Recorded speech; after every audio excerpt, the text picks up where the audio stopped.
Di awal scene episode 14, kita akan flashback ke 3 tahun lalu ketika mereka bulan madu di Jerman. Saat itu mereka berjalan-jalan di pemakaman yang berada di tengah taman. Hein mengatakan jika dirinya menyukai pemakaman yang ada di sana. Jika ia meninggal, Hein akan memilih untuk dimakamkan di taman saja dibandingkan harus dimakamkan di pegunungan. Ia lalu melihat seorang kakek yang membawa bunga berkunjung ke sebuah makam. Layaknya di film-film romantis, di mana seorang kakek itu membawakan bunga untuk mendiang sang istri setiap hari. 저기 할아버지. 아무도 없는데? Hyunwoo lalu menegaskan ia tak akan pernah melakukan hal itu, karena jika Hein meninggal lebih dahulu darinya, maka ia akan segera menyusul Hein, karena Hyunwoo tak akan pernah bisa hidup tanpa Hein. 게 의미가 있겠냐고. 됐다고. Kenangan itu pun sangat melekat pada ingatan Hein dan begitu indah untuk ia lupakan. Meskipun mereka sudah mengukir kenangan indah sebanyak mungkin, namun siapa yang akan tahu apa yang terjadi di masa depan? Membuat janji bersama dan tertawa bahagia seolah semua akan berlangsung selamanya. Tentu di balik momen-momen bahagia itu pasti ada saat ketika Hein mengalami kesulitan dan keterpurukan yang membuatnya ingin menyerah saja dengan keadaan. Tapi terlintas dalam pikirannya, walaupun ia mengalami banyak kemalangan, tetapi ia masih sangatlah beruntung memiliki Hyunwoo di sisinya. Hal itulah yang membuatnya bertahan hingga saat ini. Namun sekarang ia harus dihadapkan dengan pilihan tersulit dalam hidupnya. Memilih untuk bisa hidup tetapi harus melupakan semua atau meninggal dengan ingatan indah bersama Hyunwoo. 생각도 하지 마. 그냥 내 말 들어. 제발. 살아. Scene kemudian memperlihatkan Ansong yang akan berangkat ke Jerman menyusul mereka. Namun ibunya mencoba untuk menghalanginya karena meminta Ansong untuk mengamankan posisinya sebagai direktur. Tapi ia menolak karena lebih memilih Hein. Ia pun lalu mengungkapkan alasannya. Itu semua karena ibunya yang dulu menelantarkannya demi keluarga Hong. Sehingga ia menjadi penasaran pada keluarga ini dan mengenal Hein sehingga jatuh cinta padanya. 그래.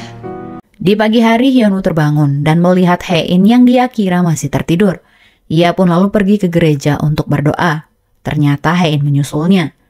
Hein mengira Hyunwoo rutin berdoa agar masuk surga. Tapi Hyunwoo mengatakan jika ia berdoa agar Hein bersedia untuk menjalankan operasi dan berdoa mengenai keselamatan Hein. Namun Hein mengatakan itu adalah doa yang sia-sia. 우리도 이거 쓸까?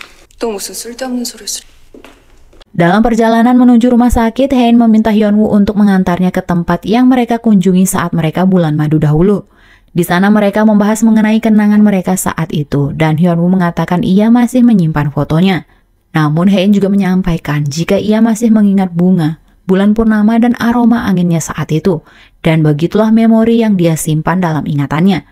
Tapi jika dirinya melakukan operasi dan kehilangan semua ingatannya, hari itu hanya akan menjadi hari yang biasa saja. Ladang bunga ini juga akan menjadi ladang biasa yang tak bermakna baginya. 기억들이 나고 내 인생이야. 그래서 난 그따위 수술은 안 받. Sedangkan di Seoul kita akan dibuat tersenyum sedikit, di mana bibi Bomja yang masih terbayang-bayang wajah Yongsong. Bomja begitu ingin pergi ke Yongduri menemui Yongsong, hingga akhirnya ia pergi ke sana dan beralasan untuk menjenguk Suchol, tapi malah parkir di depan rumah Yongsong. Ia pun berpura-pura lupa dan salah alamat. Yongsong pun akhirnya mengajak mereka untuk minum teh bersama. Di sana Suchol lalu memuji Yongsong yang hidup sederhana dan tenang. Yongsong merasa hidupnya tak memerlukan sesuatu yang berlebihan, sehingga Suchol pun terinspirasi dan ingin melakukan hal yang sama. Bekerja secukupnya lalu menikmati hidup bersama dengan Dahi dan anaknya dengan bahagia dan tenang. Di sana Suchol lalu mengatakan jika bibinya ini sangatlah materialistis. Ia gemar menggunakan barang-barang mahal dan branded. Tentu saja itu sangat berbeda dengan Yongsong. 반지 하나가 아파트 한 채 값이 끝이 없죠. 제작 2억?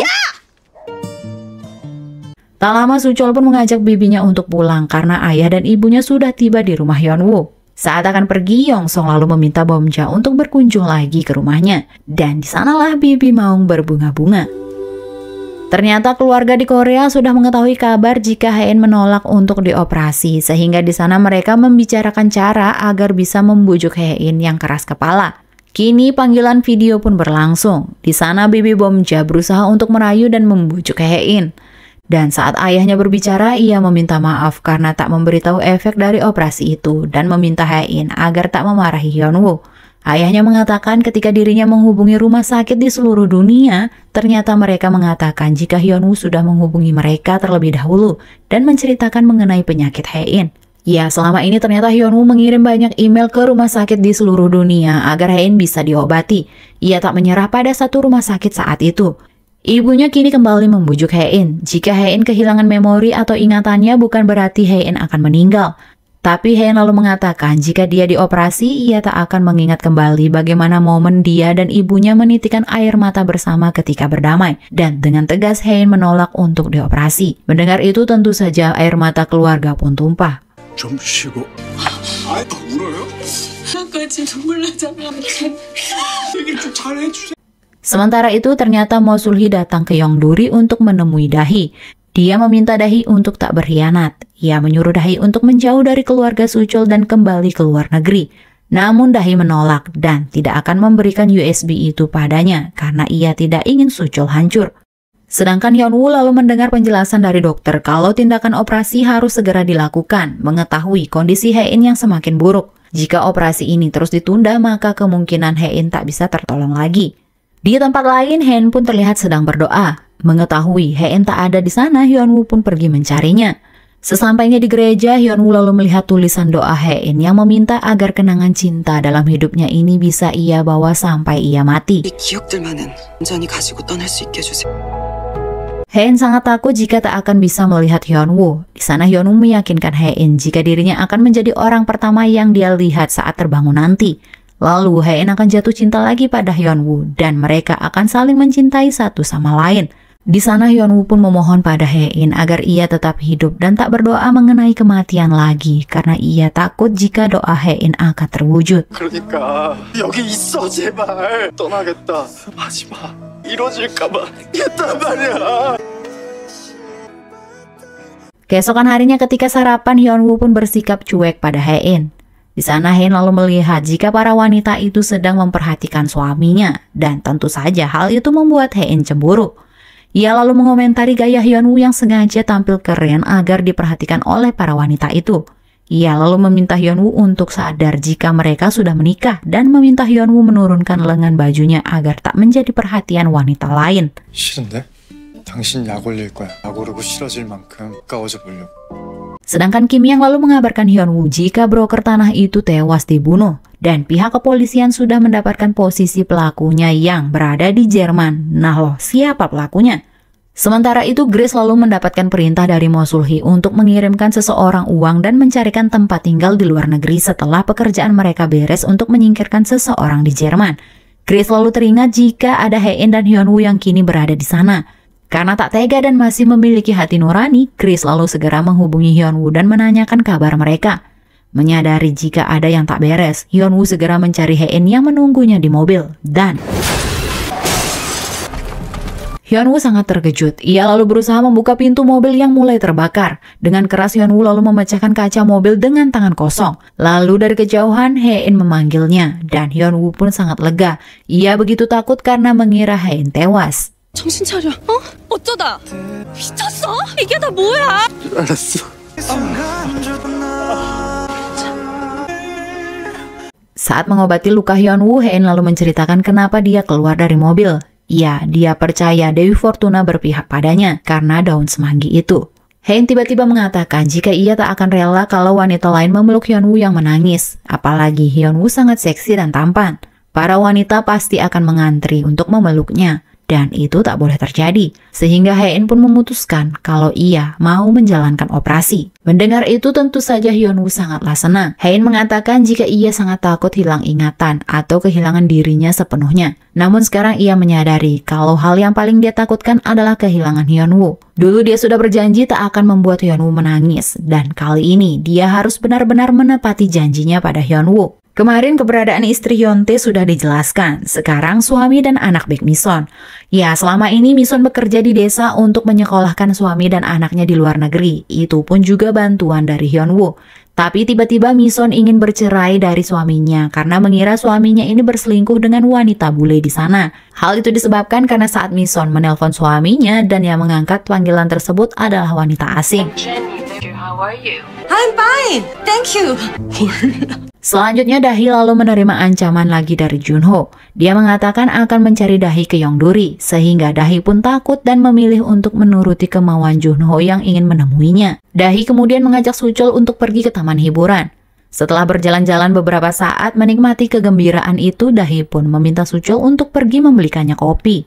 Sebelum pergi, Suchol lalu memberikan sarung tangan dan syalnya pada Dahi, sama halnya seperti yang ia lakukan saat mereka kecil dulu. Ketika kembali, Suchol sadar kalau Dahi pergi lagi. Dia pun mencari Dahi dan pergi ke pusat informasi. Dan akhirnya Dahi memutuskan untuk kembali pada Suchol. Sedangkan kini Haen sudah berada di rumah sakit. Sebelum dioperasi, Haen ingin mendengar keluhan Hyunwoo terhadap dirinya selama ini. Awalnya Hyunwoo tak mau mengatakannya, tapi kali ini Haen memaksa. Hyunwoo pun mengatakan jika Haen begitu gampang naik darah alias marah ketika Hyunwoo ini bicara padanya. Namun Haen menyangkal dengan mengatakan jika ia tak seperti itu.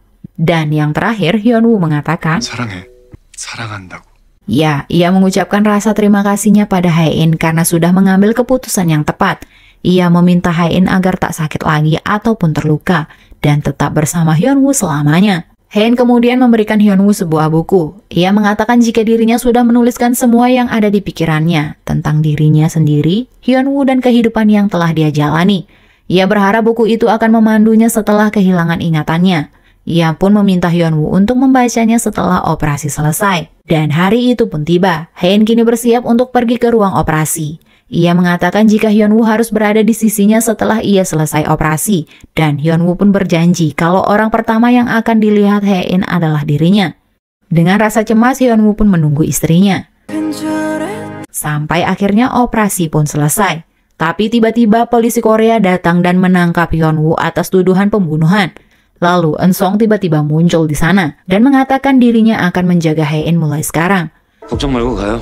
내가 알 테니까. 나는 내 여자를 범죄자한테서 지키려고 하는. Tepat Haen keluar dari ruang operasi dan tentu saja bagaimana nyeseknya Hyunwoo karena tak bisa menepati janjinya. Sedangkan di Korea, berita mengenai Hyunwoo sudah tersiar dan ayah Haen menerima telepon dari Eun-sung dan mengancamnya mengenai dana gelap Tuan Bomjon. Eun-sung lalu meminta Tuan Bomjon untuk menyerahkan Haen padanya. 그러니까 혜인이는 이제 저한테 막. Kini kenangan-kenangan indah Haen bersama Hyunwoo hilang sudah. Saat sadar tentu Haen seperti anak itik yang mencari induknya. Dan yang muncul di hadapannya saat ini adalah Hyun-sung. Dia pun menjelaskan apa yang terjadi pada Haen sekarang. Akan tetapi nama yang pertama Haen panggil adalah Baek Hyunwoo. Hyun-sung lalu menjelaskan tentang Haen dan dirinya. Dan mengatakan kalau mereka pernah berpacaran saat kuliah, tapi sempat putus. Namun mereka kini masih saling mencintai. Ia juga mengatakan jika Baek Hyunwoo adalah mantan suami Haen, dan mereka bercerai karena Hyunwoo menipu Haen. Ia juga menjelaskan jika Haen mengingat nama Hyunwoo karena dirinya sangat menderita bersama Hyunwoo, sehingga hal itulah yang membuat Haen mengingat nama Baek Hyunwoo. Sedangkan Hyunwoo kini sedang cemas. Hari di mana salju pertama turun, harapan Haen tak terpenuhi karena dirinya di penjara. Sementara itu di rumah sakit, Haen melihat salju pertama itu turun bersama Hyun-sung. Tapi ketika melihat kukunya yang berwarna, Haen pun merasa ada kesedihan di dalam dirinya yang begitu menyakitkan. Di epilog kali ini, malam sebelum operasi, Haen bertanya mengapa Hyunwoo memiliki ingatan yang baik ketika ia sekolah hukum. Dan Hyunwoo mengatakan jika dirinya akan selalu menggumam bagian-bagian penting pada pelajarannya, sehingga saat ujian, alam bawah sadarnya mengingat suaranya sendiri. Hingga saat operasi tiba dan akan dibius, Haen lalu menerapkan itu. Dia terus menyebutkan nama Baek Hyunwoo dan meminta pada dirinya sendiri untuk tak melupakan nama itu. Itulah mengapa nama pertama yang dia sebut saat sadar adalah Baek Hyunwoo.